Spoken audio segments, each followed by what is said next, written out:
bagian kita tersebut dalam pekerjaan pelayanan di tubuh Kristus GKI. Sebabnya pada malam ini saya mau menyampaikan firman Tuhan. Masing-masing kita biarlah kita memiliki visi yang besar. Karena Tuhan kita adalah Tuhan yang besar. Tuhan menaruhkan dalam hati kita masing-masing visi yang besar tersebut. Tidak ada yang mustahil pada Tuhan dan tidak ada yang mustahil bagi kita yang percaya. Ada satu kisah dalam Alkitab mengenai seorang pemuda, karena saya dengar dalam sidang ini banyak pemuda-pemudi. Seorang pemuda dalam Alkitab namanya Yusuf. Tuhan menaruhkan dalam hatinya mimpi yang besar. Dan kita tahu akhir ceritanya Yusuf sampai kepada mimpinya yang besar. Saudara juga di sini tidak terkecuali, orang tua juga, siapapun kita. Begitu kita lahir baru, adalah Tuhan yang besar itu menaruhkan mimpi atau visi yang besar dalam hati kita. Saya bacakan dulu kisah mengenai Yusuf, bagaimana dia bermimpi menjadi pemimpin atau penguasa. Dalam Kejadian 37 ayat 5, pada suatu kali bermimpilah Yusuf, lalu mimpinya itu diceritakannya kepada saudara-saudaranya.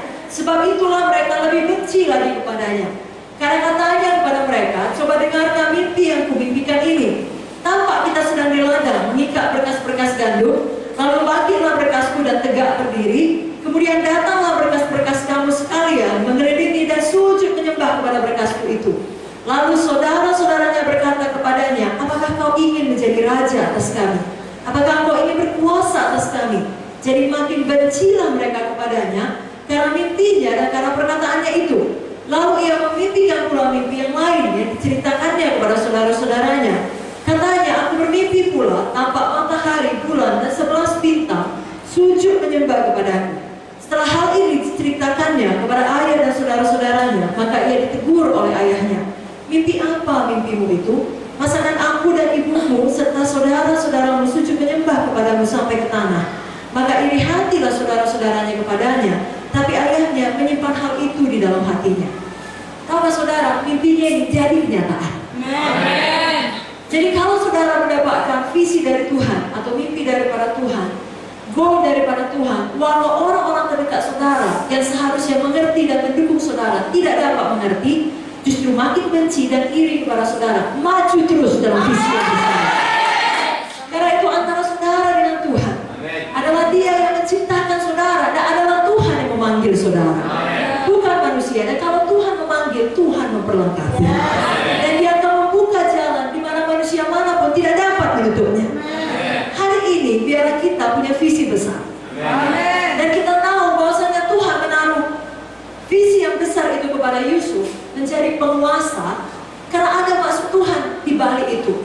Bukan sekedar supaya saudara-saudaranya sujud menyembah kepadanya, tidak, tapi supaya Yusuf kelak menjadi penyelamat bagi keluarganya, bahkan penyelamat bagi seluruh bangsa Israel, bagi seluruh umat Tuhan. Jadi Tuhan, Dia Alfa dan Omega, Dialah yang awal dan yang akhir. Dia Maha tahu, Dia tahu apa yang akan terjadi di masa yang akan datang. Dan Dia tahu dunia akan dilanda kelaparan, termasuk umatnya bangsa Israel. Dan Dia telah tetapkan, Dia telah pilih, Dia telah panggil Yusuf untuk menyelamatkan bangsanya, termasuk keluarganya dari kelaparan itu. Sebabnya Dia tanamkan di dalam hatinya sejak muda ada mimpinya menjadi penguasa. Saudara pun Tuhan tahu masa depan kita.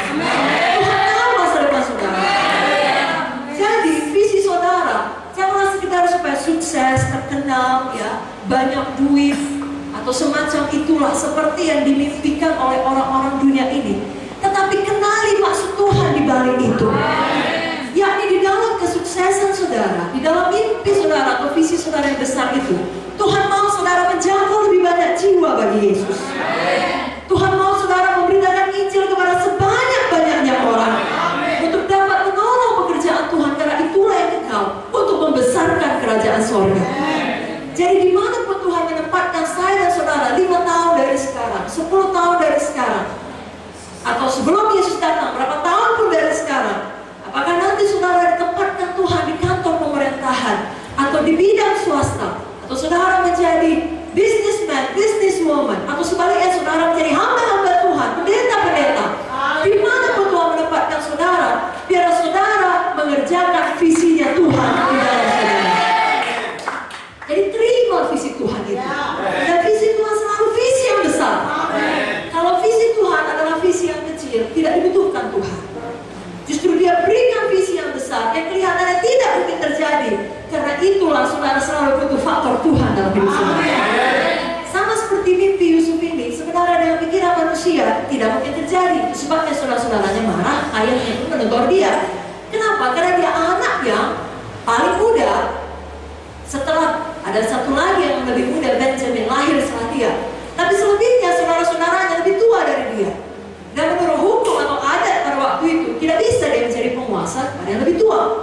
Tapi Tuhan menaruhkan itu di dalam hatinya. Dia sampai bermimpi 2 kali. Lalu dia bagikan. Tapi rupanya orang-orang tidak mengerti. Hanya hal baik dari Yusuf ini, dia percaya mimpi daripada Tuhan. Saudara pun percaya sungguh-sungguh mimpi daripada Tuhan. Kalau saudara merasa tidak sanggup, justru itu betul-betul dari Tuhan. Saudara butuh Tuhan untuk itu. Misalnya kalau hari ini saudara punya uang 1 juta, lalu saudara bilang, saya mau belilah meja sama kursi. Itu gak perlu visi yang besar. Itu beli aja. Orang uangnya ada. Tapi kalau saudara aja uang 1 juta, lalu saudara punya sesuatu yang membara di dalam hidup, berkata, saya akan bangun satu gereja.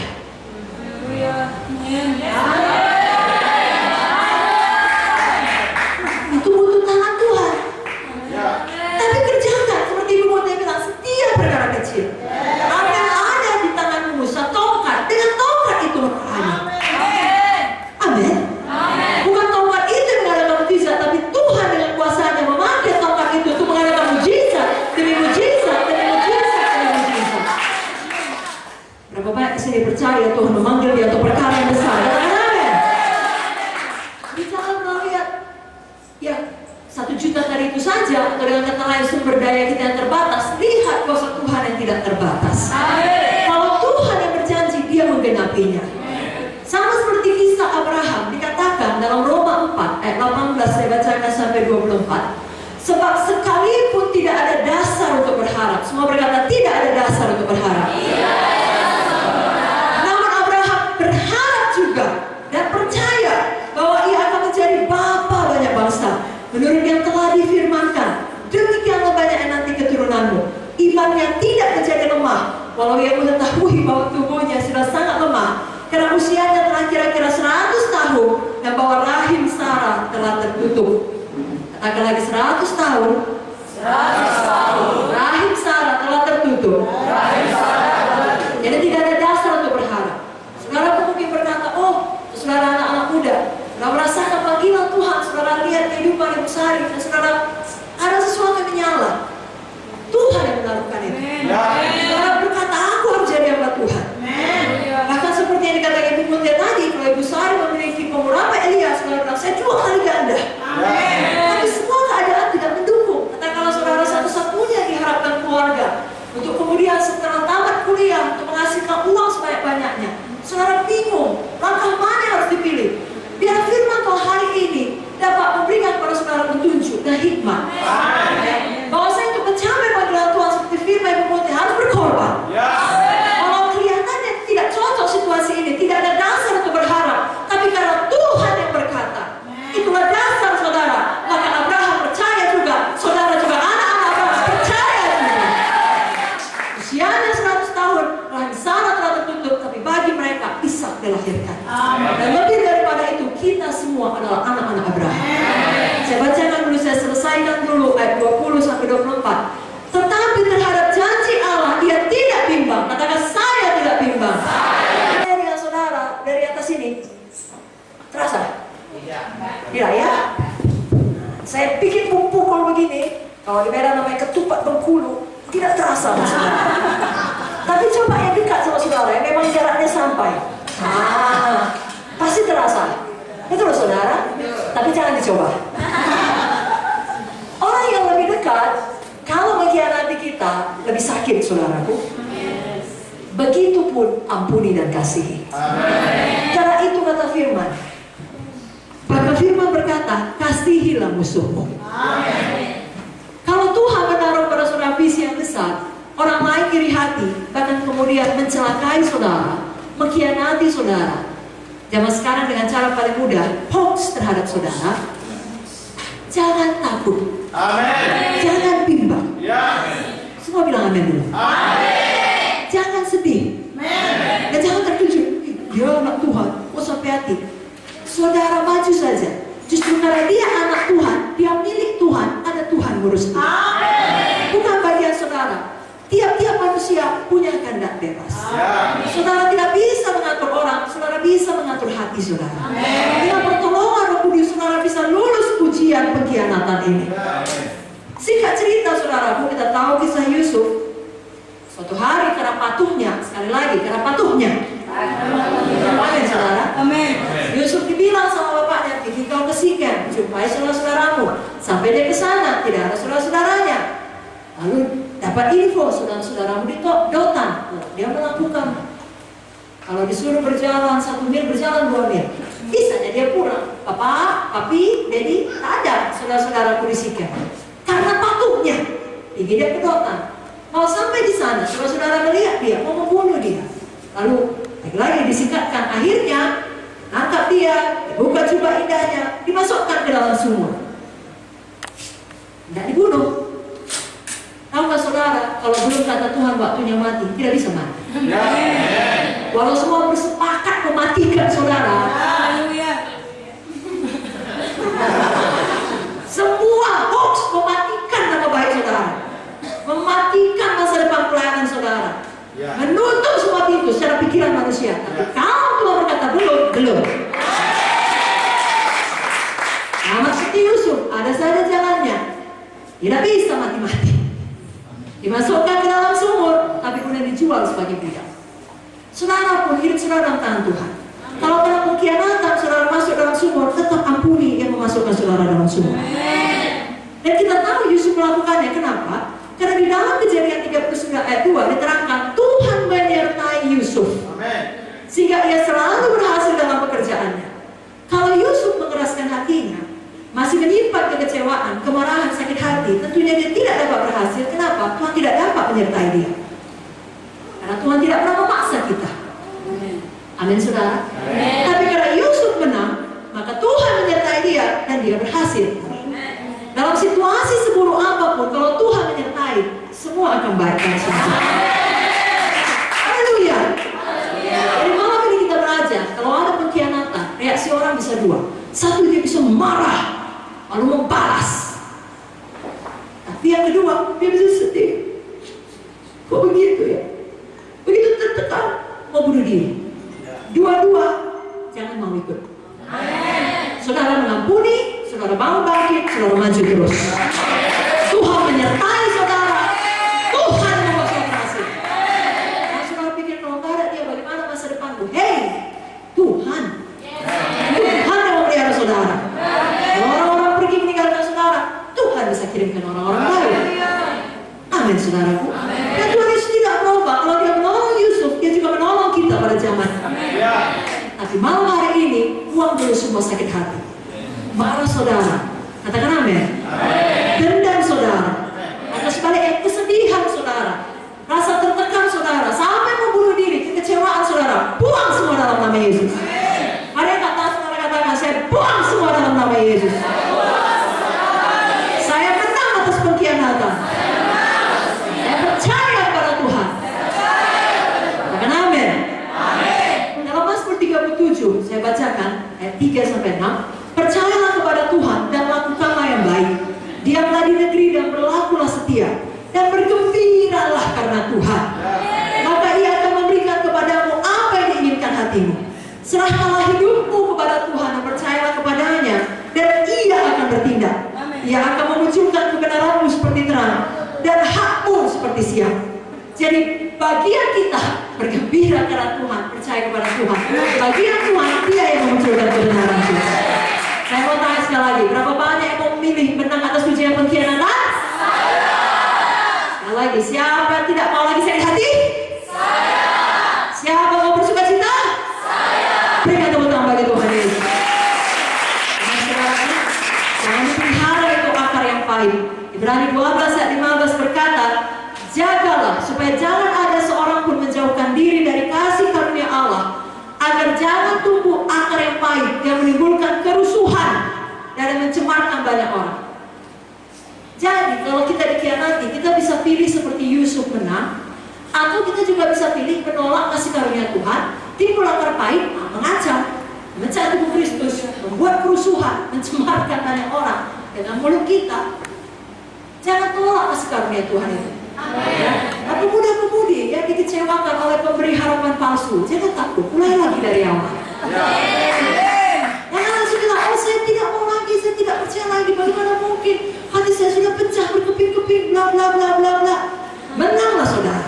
Yang pula adalah karena satu orang, saudara tidak mau lagi percaya kepada siapapun, percaya kepada Tuhan. Tuhan akan kirimkan orang yang tepat. Amin saudaraku. Tapi lebih daripada itu, kalau saudara melayani, lalu di dalam pelayanan saudara mendapati banyak orang mengkhianati saudara, tetap melayani. Amin. Harus sudah buat baik, bikin dia, tinggalkannya saudara. Lebih daripada itu, difitnahnya saudara, dihoaxkannya saudara. Dia yang baik hati, harusnya kita yang baik hati, dia pula baik hati. Dia yang berutang sama kita, dibanding kita yang berutang sama dia. Itu cerita lama, sudah ada sejak zaman Yusuf, jangan heran. Ketika mereka melakukannya, saudara terus mengampuni, saudara terus mengasihi. Tidak mudah, tetapi ada kasih karunia. Jangan ditolak, terima kasih karunia Tuhan itu. Dan saudara akan menang, dan terus menang. Haleluya. Amin saudara. Malam ini, kalau ada orang mengkhianati, tidak usah lagi kata, di mana kau Tuhan? Kenapa kau izinkan? Maju terus. Amin. Ujian yang kedua, setelah Yusuf menang atas ujian pengkhianatan, datang lagi ujian berikutnya. Namanya ujian integritas. Tadi Ibu Munti sudah bilang, integritas itu sudah dapat dipercaya. Hati saudara, mulut saudara, tindakan saudara sejalan. Dua orang punya integritas. Jangan mulutnya manis, bahkan sampai apa istilah sekarang, cipika-cipiki. Ya. Tetapi kelakuannya berbeda. Kita tidak mau demikian. Yusuf adalah orang yang punya integritas. Termasuk di dalamnya dia orang yang kudus. Kalau orang punya integritas, dia hidupnya kudus, saudara. Tahu saudara, Yusuf ini tentunya merupakan orang yang memiliki banyak kualitas yang baik, sehingga Potifar percaya kepada. Seperti Ibu Munti tadi berkata, kalau mengerjakan pekerjaan pelayanan ada jam-jamnya, harus rajin, harus tekun, harus jujur, harus mau berkorban. Inilah yang dilakukan Yusuf. Lalu Potifar menyerahkan isi rumahnya kepadanya. 1 Korintus 4 ayat 2 juga berkata, yang akhirnya dituntut dari pelayan-pelayan yang demikian adalah mereka ternyata dapat dipercayai. Mari pegang hati saudara, katakan, saya dapat dipercayai. Artinya begini, kalau ada kesempatan buat dosa, saudara tolak. Takut akan Tuhan, Bu Amsal berkata, membenci kejahatan, membenci dosa. Itu orang punya integritas. Kalau memang tidak ada kesempatan, maka tidak buat dosa, integritas saudara belum teruji. Tapi kalau ada kesempatan buat dosa, saudara tolak dosa, saudara lulus ujian integritas. Inilah dilakukan oleh Yusuf. Dalam Kejadian 39 ayat 6 sampai 10, saya tidak usah baca, saudara tahu ceritanya. Diterangkan bahwa istri Potifar membujuk Yusuf untuk melakukan kenajisan bersama dengan dia 1 kali. Amin. Tidak. Tiap hari. Berulang-ulang. Terus menerus. Sama lah itu, kawan-kawannya. Jadi sekali nggak berhasil, kedua kali. Hari ini entah kayak di film-film itu, dijatuhkannya sapu tangannya, dia pun pura-pura jatuh, apa lagi buatnya? Berulang-ulang, bukan sekali, namun dari hari ke hari, kalau dia dengan terus terang, tidak tahu malu. Itulah orang-orang yang dipakai setan, saudara. Tidak tahu malu. Saudara anak Tuhan, tolonglah jangan tahu malu dalam mengerjakan kebenaran. Jangan malu-malu dalam mengerjakan kebenaran. Jangan malu-malu mengakui Yesus. Jangan malu-malu hidup kudus. Dia cakap kotor di situ demi menjaga perasaannya, saudara ikut ketawa. Kenapa saudara malu tidak ketawa? Dia cakap kotor, tidak perlu ketawa. Saudara memang harus jadi terang. Nah, istri Potifar menggoda Yusuf. Ada kesempatan untuk berbuat dosa. Semua bilang ada. Tapi Yusuf berkata tidak. Coba semua katakan tidak.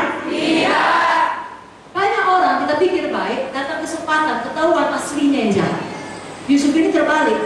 Dipikir orang dia anak manja, datang kesempatan buat dosa, apalagi Yusuf elok parasnya. Ya, Alkitab menuliskannya. Datang kesempatan buat dosa, nampak aslinya yang kudus, aslinya yang baik. Begitulah saudara, di mana Tuhan menempatkan saudara. Di universitas saudara, tempat pekerjaan saudara, tengah-tengah famili saudara. Ada godaan, nampak asli saudara yang kudus. Yusuf bisa punya banyak alasan. Tuhan, istri Potifar adalah bosku, aku harus mematuhinya. Kalau tidak nyawaku terancam. Tuhan, bukankah kau yang memberi akal? Akalku berkata demikian, Tuhan. Tuhan, mengertilah kelemahan manusia, aku pun manusia. Potifar itu bukan jelek, sangat cantik Tuhan. Tidak mungkin aku menolaknya. Yesus berkata, Tuhan, aku terpaksa. Hatiku tak mau, tapi terpaksa karena aku budaknya. Dan sebaliknya, sudah mulai sesat dia. Tuhan, kesempatan emas ini datang daripadamu. Karena tidak mungkin bosku, istri bosku sendiri, wanita sehebat dia, tarik kepada aku seorang budak. Ini betul-betul adalah pimpinan Tuhan. Pastilah engkau membuka jalan ini dan merestui hubungan kami. Kalau membuatnya tertarik kepadaku dengan tidak malu-malu. Saya jangan pernah berkata begitu ya. Kalau ada istri orang berkata kepada saudara, jangan bilang begitu. Setan iblis pergi kau. Atau Yesus juga berkata, hal seperti ini biasa saja di zaman sekarang. Biasa saja di tengah-tengah orang Mesir. Ini bukan hal besar. Toh dia juga mau, saya pun mau, sama-sama mau. Tak ada yang dirugikan.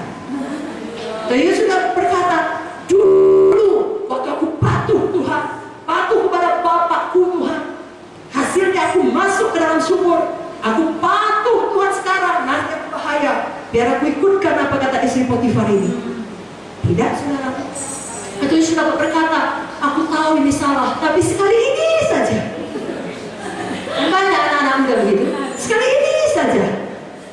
Lagi pula Tuhan, di negeri ini tidak ada yang mengenal saya. Sekali ini saja.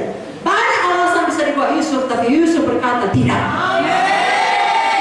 Saudara pun bisa buat alasan. Saya terpaksa, sekali ini saja. Semua orang juga nyontek, semua orang juga curang, semua orang juga korupsi, semua orang juga bohong, semua orang juga najis, semua orang juga pasang 3, pasang 2, banyak pacarnya dan segala macam. Saudara bisa buat alasan, tapi standar firman Tuhan tidak berubah, saudaraku. Kekudusan tetap kekudusan. Pilihlah firman Tuhan. Pilihlah menang atas ujian integritas. Walau mungkin setelah itu sama seperti Yusuf, di mata seluruh dunia dia bersalah. Seluruh dunia percaya akan hoax dari Mama Poti yang berkata bahwasanya Yusuf telah menjahatinya. Padahal kebenarannya Yusuf kudus. Saudara tidak usah peduli. Sepanjang saudara hidup benar, seluruh dunia berkata saudara salah. Ingat Mazmur tadi, Tuhan akan memunculkan kebenaran saudara seperti terang dan hak saudara seperti siang. Jadi malam ini saya mau teguhkan saudara, kalau ada kesempatan korupsi, katakan tidak. Ada kesempatan malas, katakan tidak. Ada kesempatan untuk curang, katakan tidak. Amin saudara. Dan khusus pada anak-anak muda, ada kesempatan untuk melakukan kenajisan, katakan tidak. Amin. Kenapa Yusuf ini mengatakan tidak? Karena dia lebih menyadari kehadiran Tuhan daripada kehadiran perempuan cantik itu. Tidak ada apa-apanya luaran ini. Dia tahu betul manusia sebenarnya adalah yang di dalam, bukan tubuh ini. Amin saudaraku. Itu sebabnya Yusuf menang. Saudara sadari kehadiran Tuhan. Dalam kamar saudara sendirian Tuhan hadir. Tidak segampang itu saudara membuka situs pornografi. Kamu mengerti? Kalau menyadari kehadiran Tuhan, kalau kelihatannya tidak ada manusia yang melihat, tapi Tuhan itu ada bersama dengan saudara. Dia maha hadir. Dan buku Amsal pasal yang ke-15 mengatakan, mata Tuhan ada di segala tempat, mengawasi yang baik dan yang jahat. Pilihlah golongan yang baik. Amin saudara. Anak-anak muda jangan berzina. Dalam Amsal 6 ayat 32 sampai 33 dikatakan, siapa melakukan zina tidak berakal budi. Saudaraku, kalau manusia ini berakal budi, hebat yang gak berakal budi, jangan mau. Siapa melakukan zina tidak berakal budi. Orang yang berbuat demikian merusak diri. Nah, ayat ayat 33 ini, tadi itu ditabur, apakah tuayannya, sisa dan cemooh diperolehnya, malunya tidak terhapuskan.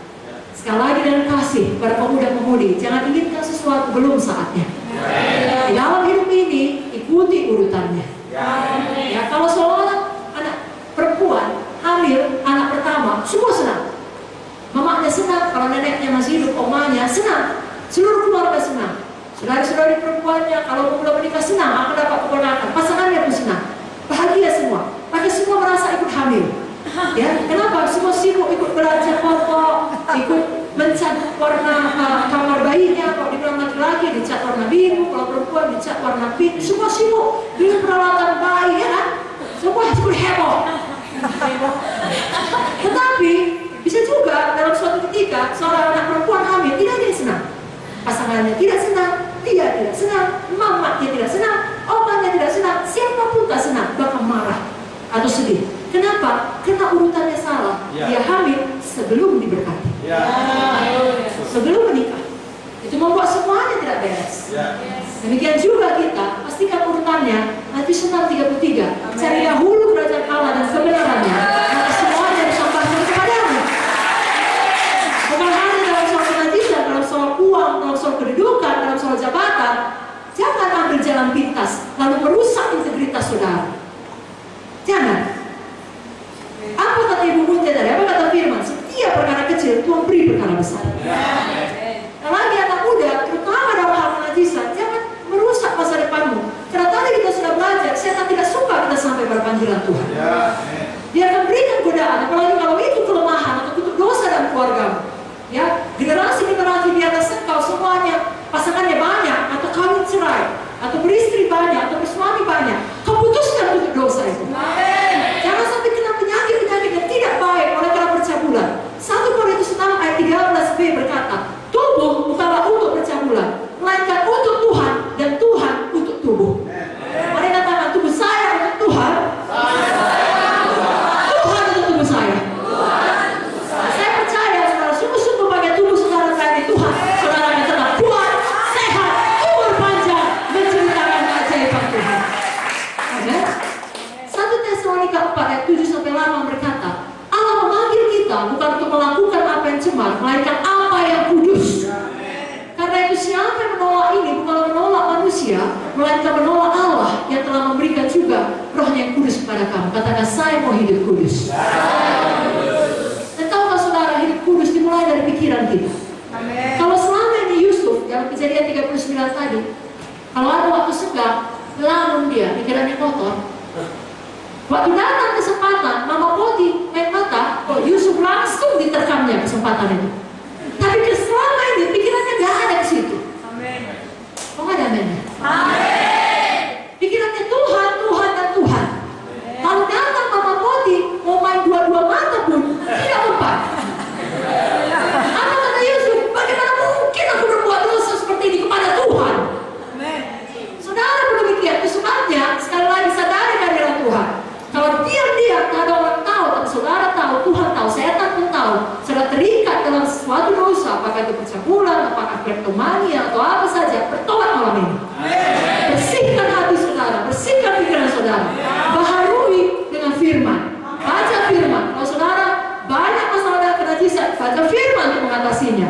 Mengenai kekudusan, mengenai hidup suci, kalau pikiran sudah berubah, ucapan sudah berubah, tindakan sudah berubah. Karena memang Tuhan melihat kita dari pikiran kita. Dalam Matius 5 ayat 28 dikatakan, aku berkata kepadamu, setiap orang yang memandang perempuan serta menginginkannya sudah berzina dengan dia dalam hatinya. Jadi dari pikiran pun Tuhan sudah tahu. Sebabnya jangan pula, kalau dari pikiran pun sudah dianggap kau berzina, mari lakukan saja. Jangan saudaraku. Walaupun itu sudah dihitung berzina dalam standar Tuhan, sangat beda itu kalau hanya di pikiran dan dilakukan. Sama seperti saudara, kalau lagi marah, saudara mau bunuh orang, itu sangat beda dengan betul-betul membunuh orang. Kalau betul-betul membunuh, masuk penjara sayang. Tapi kan kalau masuk penjara, kenapa? Karena dia berpikiran membunuh orang. Mana?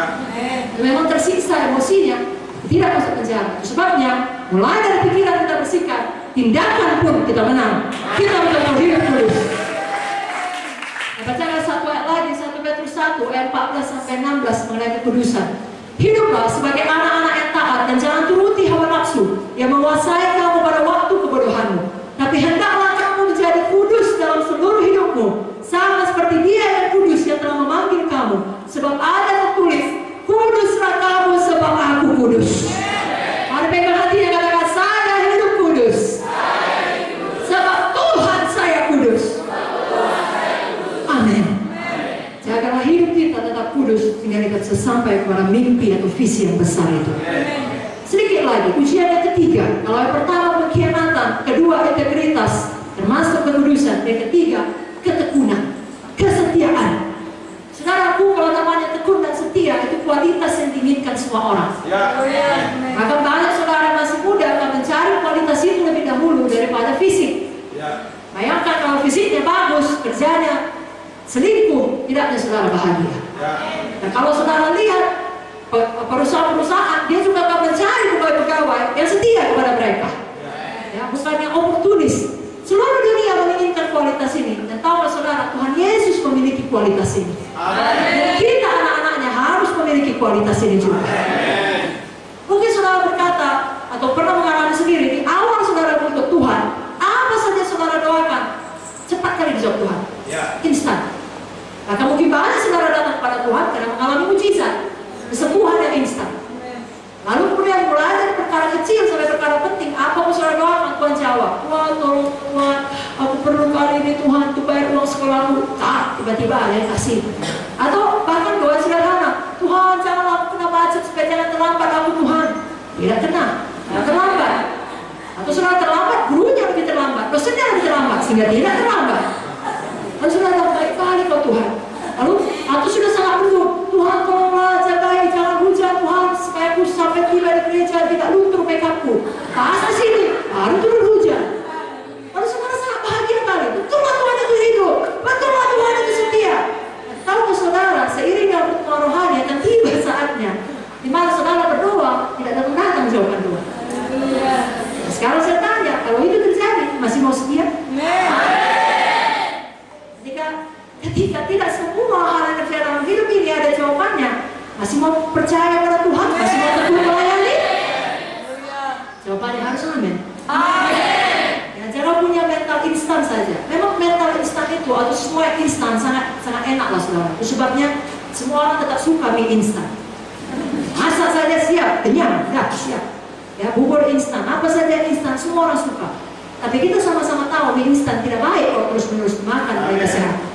Demikian juga anak-anak Tuhan yang hanya mau Allah sekali berdoa dalam nama Yesus bangkrut menjadi kaya, amin. Lalu kalau besok masih berada dapat uang, berhenti ikut Tuhan. Tidak bisa saudara. Sekali meletakkan tangan harus langsung sembuh. Tidak selamanya seperti itu. Amin. Karena ada kalanya justru kita perlu belajar firman, hidup firman kesembuhan dalam hati kita, lalu kita betul-betul mengalami kesembuhan total. Saya mau mengatakan pada saudara, kalau itu terjadi, ada doa yang belum dijawab Tuhan, pergumulan yang belum selesai, atau saudara dalam ujian yang sangat berat, tekanan yang sangat berat, sama seperti Yusuf ini, yang tidak tahu kapan berakhir. Saudara tidak mengerti kenapa terjadi. Yusuf pastilah tidak mengerti kenapa aku patuh sama bapakku, justru berakhir di lubang sumur, dijual sebagai budak.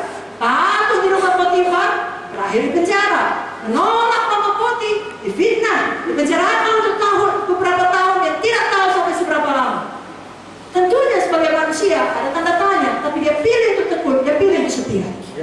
Sebabnya di penjara pun Alkitab menuliskan Tuhan menyertai dia sehingga kepala penjara bermurah hati dan memberikan kekuasaan kepadanya. Kalau saudara tak tekun dan setia, mau dalam tekanan, Tuhan menyertai saudara. Sama seperti Yusuf ke penjara, Tuhan ikut ke penjara. Yusuf masuk ke sumur, Tuhan ikut ke sumur. Saudara entah masuk ke dalam penderitaan apapun, Tuhan ada di sana. Saudara tetaplah setia, saudara. Karena semua yang tidak baik yang kita alami ada masa habisnya. Sama seperti makanan yang saudara beli, ada kadaluarsanya kan? Demikian juga semua tekanan, saudara percaya itu ada deadline-nya. Tetaplah tekun dan setia. Yusuf setia ketika dia jadi budak. Yusuf setia ketika di penjara. Bahkan di penjara, dia tolong kemudian juru minuman lalu. Lalu dia bilang, ingatlah aku, juru minuman keluar, kembali pada kedudukannya, dilupakannya Yusuf 2 tahun. Begitu pun Yusuf setia. Saudaraku, apapun yang terjadi, tetaplah setia. Tuhan sendiri mengangkat Yusuf. Bayangkan, kelihatannya di mata orang dalam 1 hari ya, nasib Yusuf berubah. Tadinya dalam penjara, tiba-tiba dipanggil. Karena ada mimpi Firaun, tidak bisa diartikan oleh siapapun. Juru minuman yang mengatakan ada orang dalam penjara namanya Yusuf bisa. Dari dalam penjara, dipanggil menghadap Firaun. Tuhan berarti dia berhasil menyatakan mimpi Firaun. Dia angkat jadi penguasa. Kalau kita zaman sekarang dari cleaning service, dia angkat jadi general manager. Dilewatinya berbagai tahapan. Tidak mungkin bangsa Ibrani bisa menjadi penguasa di Mesir. Begitulah Tuhan melakukan apa saja. Kalau dunia ini dia ciptakan dengan perkataan, menolong hidup saudara adalah seperti semudah kita membalikkan tangan. Tapi tetaplah setia. Dalam pengalaman sumur saudara, dalam pengalaman penjara saudara, jangan mau dilemahkan iman saudara. Sebabnya Yusuf pada akhirnya dapat berkata dalam Kejadian 50 sampai 20, memang kamu telah 50 ayat 20. Memang kamu telah mereka-rekakan yang jahat terhadap aku, tapi Allah telah mereka-rekakannya untuk kebaikan. Bisakah saudara percaya itu? Kita tidak pungkiri, betul orang merekakan yang jahat terhadap kita. Tapi Allah dengan kuasanya besar menjadikan itu kebaikan. Amsal 20 ayat 6 berkata, banyak orang menyebut diri baik hati, tapi orang yang setia siapakah menemukannya? Malam ini Tuhan temukan di gedung gereja GKI Cendela. Dalam Amsal 19 ayat 22 dikatakan, sifat yang diinginkan dari seseorang ialah kesetiaan. Berapa banyak seorang yang setia? Terus beriman? Kalau ada saudara bergumul dengan penyakit belum sembuh, mau terus beriman? Setia beriman? Dan dalam prosesnya tetap setia melayani? Kalau ada keluarga orang tua belum selamat, saudara tetap setia ikut Tuhan, setia melayani. Saya bacakan satu ayat Ibrani 10 ayat 38 sampai 39. Tetapi orangku yang benar akan hidup oleh iman, dan apabila ia mengundurkan diri, maka aku tidak berkenan kepadanya. Tapi kita bukanlah orang-orang yang mengundurkan diri dan binasa, melainkan orang-orang yang percaya dan beroleh hidup. Saudaraku, akan ada waktu-waktu di depan ini kesempatan yang banyak bagi saudara untuk tidak setia. Apakah melalui ujian pengkhianatan atau ujian integritas atau dalam penderitaan seperti yang dialami Yusuf karena kepatuhannya. Saudaraku, jangan mau diambil kesempatan untuk tidak setia. Justru kalau itu datang, saudara membuat itu menjadi kesempatan membuktikan saudara setia. Pada waktu kami dibom, pada waktu kami ditembak, setelah keadaan itu situasi sangat mencekam, kelihatannya tidak bisa melayani lagi karena kemana pun polisi menyertai, kami harus berhenti kuliah. Saudara terkasih, Bapak Putih punya kawan di seluruh dunia, secara literal di seluruh dunia, dan banyak di antara mereka datang langsung ataupun mengirimkan kabar melalui email, melalui telepon, menelepon langsung, mengatakan pada Bapak Putih, datang ke tempat kami, datang ke Amerika, datang ke Australia, datang ke Malaysia, datang ke Singapura. Kami sekolahkan anak-anakmu semua. Karena di sana tidak ada lagi masa depan pria. Anak-anakmu tidak bisa sekolah. Dan itu untuk waktu yang tidak diketahui sampai kapan. Karena semua belum jelas. Kita adalah orang-orang pertama yang mengalami hal itu, saudaraku. Di mana istilah teroris pun belum ada, apalagi undang-undang terorisme. Tetapi Bapak Putih sekali lagi bertumbuh dari karunia penginjil, karunia gembala, mengatakan saya gembala yang baik. Gembala yang baik korbankan nyawa untuk domba-domba. Saya punya domba di Medan. Tuhan panggil saya di Medan. Nyawa saya, nyawa anak-anak saya ada dalam lindungan Tuhan. Di mana dalam kehendak Tuhan itulah tempat yang paling aman. Nah, saya percaya kehendak Tuhan kami tetap tinggal di Medan. Sebenarnya dari sisi manusia manapun akal waras mengatakan adalah benar Pak Putih pergi. Bahkan ada yang pakai ayat Yesus pun pergi. Jadi kamu pun bisa pergi. Saudaraku, walaupun ada ayat firman Tuhan harus diterangi oleh Roh Kudus. Ada firman, ada Roh Kudus. Roh Kudus memberikan hikmat firman mana yang tepat untuk situasi yang mana. Sama seperti saudara, ini masing-masing pintu ada kuncinya. Tapi kalau mau buka pagar, pakai kunci pagar. Jangan pakai kunci pintu yang ini, tidak terbuka. Demikian Roh Kudus menerangkan firman ini untuk membuka pintu yang ini. Kalau Bapak Putih tetap setia,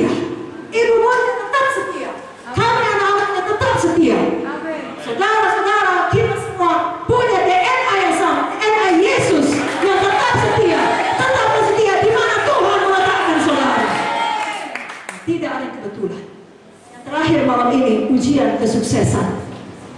Saudaraku, banyak orang tidak menyadari ujian kesuksesan adalah salah satu ujian paling berat dalam hidup ini. Banyak orang kalau menderita tambah dekat dengan Tuhan, kalau sukses tambah jauh daripada Tuhan. Itu namanya diberkati, tapi berkat dapat menjadi kutuk. Kita tidak mau demikian. Kita belajar untuk menang atas ujian kesuksesan. Kalau Tuhan sudah kasih kita sehat, pakai untuk Tuhan. Kalau Tuhan sudah kasih kita berkat, pakai untuk Tuhan. Kalau Tuhan beri kenaikan, pertumbuhan, kesuksesan apa saja, pakai untuk Tuhan. Jangan seperti banyak orang yang berkata, oh aku sukses, itu hasil kerja kerasku, itu buah tanganku, itu hasil peluhku, keringatku. Ada benarnya, tapi tahu saudara, adalah Tuhan memberikan kita kemampuan untuk sang pekerja keras. Jadi jangan ya, oh ini karena tampangku yang pas, oh ini karena koneksiku, karena latar belakangku yang baik, karena aku keturunan yang baik, bibit, bobot, bebek yang baik. Kalau itu benar secara akal pikiran manusia, siapa yang mengaruniakan itu? Bukankah Tuhan? Sebabnya dari Tuhan, oleh Tuhan, biarlah untuk Tuhan, bagi Tuhan. Lihat kesuksesan saudara sebagai anugerah Tuhan, bukan sebagai satu prestasi pribadi. Sebabnya kalau kesuksesan datang pula keinginan menyombongkan diri, dimatikan. Itu pasti datang. Mari berjaga-jaga, jangan biarkan kesombongan menang. Orang yang sombong itu musuh Tuhan, akan dijatuhkan Tuhan. Saudaraku, kalau semakin tinggi Tuhan membawa kita, semakin rendah hati kita. Amin. Dan kita terus ingat dari mana Tuhan memanggil kita. Itu orang dunia yang tidak kenal Tuhan pun punya pepatah, jangan kacang muka kulitnya. Itu orang dunia. Sebabnya anak-anak Tuhan tidak cocok kalau tidak tahu menghormati orang tuanya, atau orang-orang yang sudah berjasa dalam hidupnya, orang-orang yang dipanggil Tuhan menolong dia. Saudara, kalau suatu hari saudara sangat sukses, saudara harus ingat kepada mereka.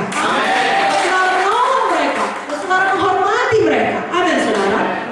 Ada orang-orang sebelum bekerja sungguh-sungguh ikut Tuhan, setelah bekerja meninggalkan Tuhan.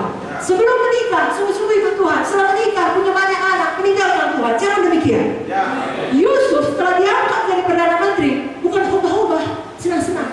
Wah, baru kali ini menikmati kekayaan, GOKB, orang kaya baru. Dia gak tahan lihat semua, menikmati semua. Tidak, saudaraku, Yusuf diangkat jadi Perdana Menteri, dia bekerja, saudara. Jadi saudara diangkat Tuhan itu sarana untuk bekerja bagi Tuhan. Bukan supaya bisa membuat profil di Facebook, bukan. Atau mengatakan betapa dahsyatnya saudara sekarang, bukan. Apa maksud Tuhan di balik itu? Saudara kerjakan. Yusuf adalah orang yang sama ketika di penjara dan di istana. Karakternya dibentuk Tuhan di penjara, sepadan dengan panggilannya. Ketika dia sampai di istana, dia orang yang sama, bukan langsung berubah akal, jadi jahat, jadi penindas, tidak. Bahkan dia menjadi orang yang lebih baik. Yusuf tidak berubah menjadi seorang korupsi atau semena-mena. Dia tidak balas dendam kepada orang yang menyakitinya. Atau dia tidak berkata, oh aku telah mencapai posisi ini, harus kujaga baik-baik, jangan sampai aku jatuh lagi, masuk penjara lagi. Aku harus cari hati orang-orang Mesir, aku hidup menurut tata cara Mesir. Tidak, Yusuf tetap hidup untuk Tuhan. Dia tahu Tuhan yang memberikan posisi itu, adalah Tuhan yang sanggup mempertahankannya. Jadi dia melakukan kehendak Tuhan di posisi itu. Saudara juga demikian. Kalau sudah diangkat Tuhan dalam posisi tertentu, oh saya kompromi lah biar bisa bertahan. Jangan pernah kompromi. Justru saudara jadi galau, jadi terang. Berani tak saudara? Yusuf tidak membalas istri Potifar, atau Potifar, dia tidak berkata, aku sekarang lebih berkuasa dari engkau, sini Mama Poti, biar kau juga masuk penjara, rasakan yang kurasakan. Tidak. Dia serahkan pada Tuhan. Kepada saudara-saudaranya pun dia tidak membalas, mengasihi mereka, berbuat baik pada mereka. Kalau sampai akhirnya mereka tidak bertobat, tetap meragukan Yusuf, tetap jahat. Bapaknya mati, mereka menuduh, jangan-jangan Yusuf akan menjahati kita. Begitulah jahatnya hati mereka. Tapi sekali lagi, tiap orang punya pilihan. Kita serahkan mereka kepada Tuhan. Bagian kita mau lulus ujian kesuksesan. Amsal 17 ayat 3 berkata, kui adalah untuk melebur perak, perapian untuk melebur emas, Tuhan yang menguji hati. Dan ketika dia menguji hati saudara, dia tahu kesuksesan itu tidak mengubah kasih saudara kepadanya. Justru saudara semakin mengasihi Tuhan, semakin menghormati Tuhan, semakin sungguh-sungguh hidup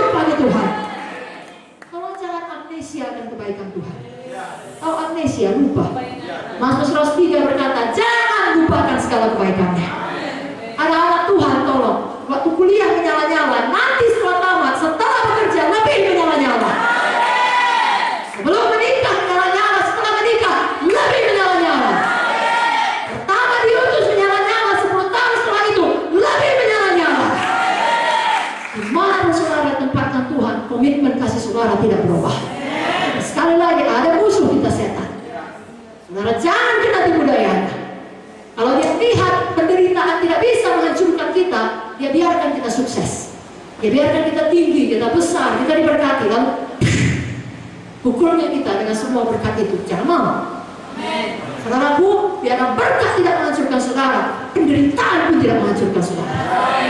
Kami melihat teladan itu dalam hidup orang tua kami, Bapak dan Ibu Munte. Penderitaan tidak menghancurkan mereka, berkat pun tidak pernah menghancurkan mereka. Karena sejujurnya saya tidak pernah lihat mereka mengejar berkat. Berkat yang mengejar mereka. Dan sebenarnya dalam usia tua mereka, sesungguhnya secara dunia mereka telah memiliki semua kesuksesan dan bahkan banyak orang. Khususnya Ibu Munte punya gelar, punya kedudukan. Lalu secara rohani juga punya otoritas, punya pengaruh, kekayaan materi juga. Seharusnya dalam umur mereka, ketika itu semua sudah mereka capai, baik Bapak Munte, baik Ibu Munte bisa ongkang-ongkang di kamarnya, atau ongkang-ongkang keliling-keliling pesiar keliling dunia. Sekarang lihat, sampai 77 tahun, Ibu Munte masih pergi kemari. Saudara, itu dilakukannya tiap-tiap minggu, tiap-tiap bulan. Kami baru siap Virtus Woman, sebelumnya Intensive Cell, sebelumnya Kendari, sebelumnya Makassar, sebelumnya Sumba, mulai daripada Tambolaka sampai ke Waingapu, Sumba Barat Daya, Sumba Barat, Sumba Tengah, Sumba Timur, dijalani saudara dengan mobil. Sebelumnya ke Jambi, ke Pekanbaru, ke Padang. Saudaraku, orang muda biasa pun tidak sanggup melakukan itu kalau bukan karena Roh Kudus. Tapi kenapa kesuksesan tidak berubah beliau? 50 tahun yang lalu jalan di kampung-kampung. Saudara dengar kesaksiannya kemarin, tidak ada penerangan. Sampai hari ini masih jalan juga dengan tidak ada penerangan tadi ya. Minggir saja. Bukan Ibu Munte berkata, oh sudah 70 tahun tidak bisa, harus karpet merah. Saya tidak mau, tidak ada itu saudara. Kesuksesan tidak mengubah mereka. Kalau kita, jangan aneh-aneh lah. Kita anak Pak Munte, anak Ibu Munte, anak Tuhan Yesus. Haleluya. Akan kesuksesan tidak berubah saya. Yesus tetap yang terutama. Galatia 3 ayat 3 sampai 4. Adakah kamu sebodoh itu? Kamu telah mulai dengan roh, maka kamu sekarang mengakhirinya dalam daging. Sia-siakah semua yang telah kamu alami sebanyak itu? Masakan sia-sia? Kita tidak mau sia-sia.